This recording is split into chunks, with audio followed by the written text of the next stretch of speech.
och välkomna till en ny video på min kanal. Idag kommer en video som jag har velat göra väldigt länge. Den vanligaste frågan jag får, förutom var jag köper all min rekvisita, är vilken kamera fotar du med? Och den frågan är ju inte så himla rolig eftersom jag tycker att väldigt mycket ligger i min kunskap och hur jag fotar snarare än vilket arbetsverktyg jag använder. Sen så är det klart att det spelar ju roll, bra glas och bra kamerasensor och annat gör ju skillnad i bilden, det går inte att komma ifrån.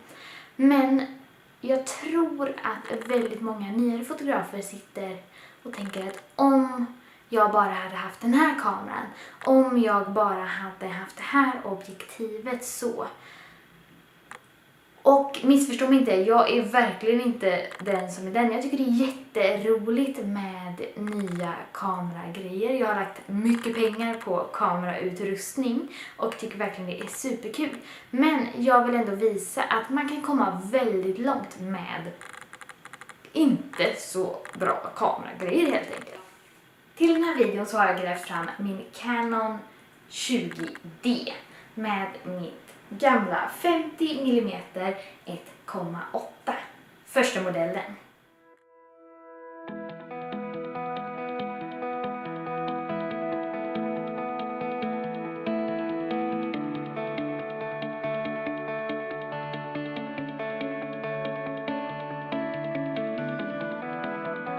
Nu är vi på plats på min favoritplats och här har jag min fina modell. Jag har med båda kamerorna och nu är det alltså dags att börja fota och se hur det här går. Jag tror jag börjar, jag varierar nog.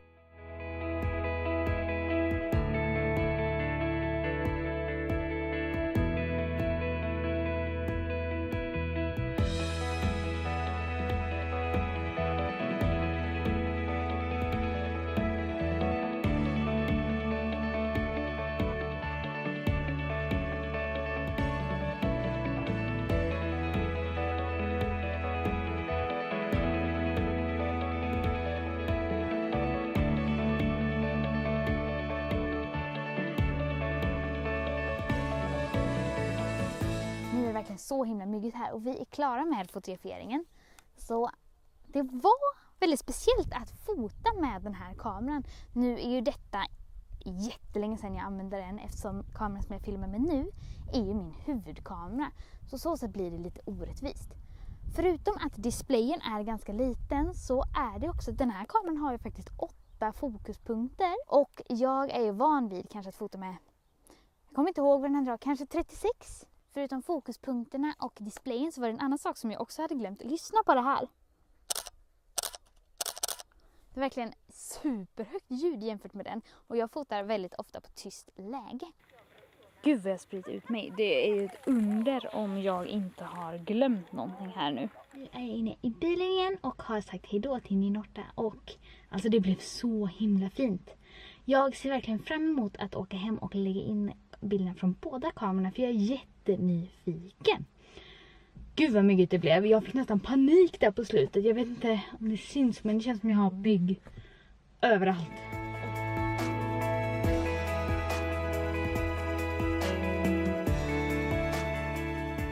Nu är jag hemma och har laddat in bilderna i datorn och jag är så himla nöjd med fotograferingen. Alltså, kolla bara. Så himla fin. Här har jag lagt på min redigering och jag tänker att vi ska kika på bilderna också utan redigering. Alltså straight out of camera. För det är väl det som är intressant egentligen.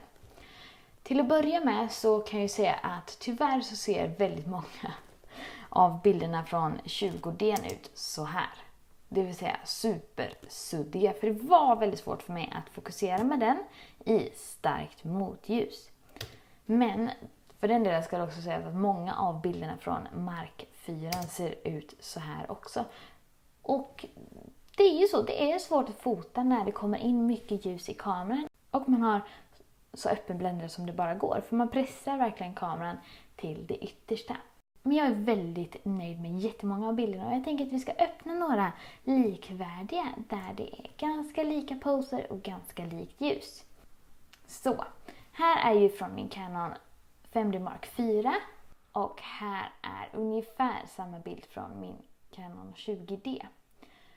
Och förutom att det är lite olika ljus, och ser ni hur mycket mygg det är här, så har jag ljusat upp skuggorna lite, lagt på lite exponering och kontrast och dragit ner highlightsen. Men jag tänker att vi ska återställa till hur bilden är fotad. Som ni ser så fotar jag ganska mörkt för att få med så mycket ljus som möjligt. Och det är väl en av grejerna, att när jag sedan då har ljusat upp den här bilden från Canon 20D så blir den väldigt fort väldigt brusig, trots att den har ISO 100. Om vi tittar här på denna från min, så är den ju fortfarande väldigt fin, trots att man zoomar in på 300%. Så det är väl en av de stora skillnaderna som jag har märkt. Här har vi alltså en bild från min Canon 5D Mark 4 och en motsvarande bild från min Canon 20D. Jag tycker denna bilden också blev jättefin. Men som sagt, det är ju ett annat brus när man lättar upp skuggor så som jag tycker om att göra. Så här ser den ut. Oredigerad. Och här har vi denna oredigerad. Så det främsta tycker jag helt enkelt är klarheten i bilden, färgerna, hur brusigt det blir. Sedan även hur lätt det var att sätta skärpan och framförallt filstorleken. Det här är 100%. Så den här bilden är alltså 3504 pixlar som det allra största. Och den här bilden är 6720 pixlar. Så kan man ju göra en helt annan sorts förstoring av den här bilden. Som andra ord kan vi väl konstatera att ja, en nyare kamera med bättre förutsättningar gör en ganska stor skillnad i bilden. Men det allra mesta ligger faktiskt hos dig som fotograf. Så gå ut och jobba med det ni har och se till att öva på era fotoskills. Och sen så kan ni köpa den utrustningen ni drömmer om när ni känner att det är dags för nästa steg. Tack så hemskt mycket för att ni har tittat på den här videon och gilla den gärna om ni tycker om den. Så hörs vi igen i nästa video. Ha det bra!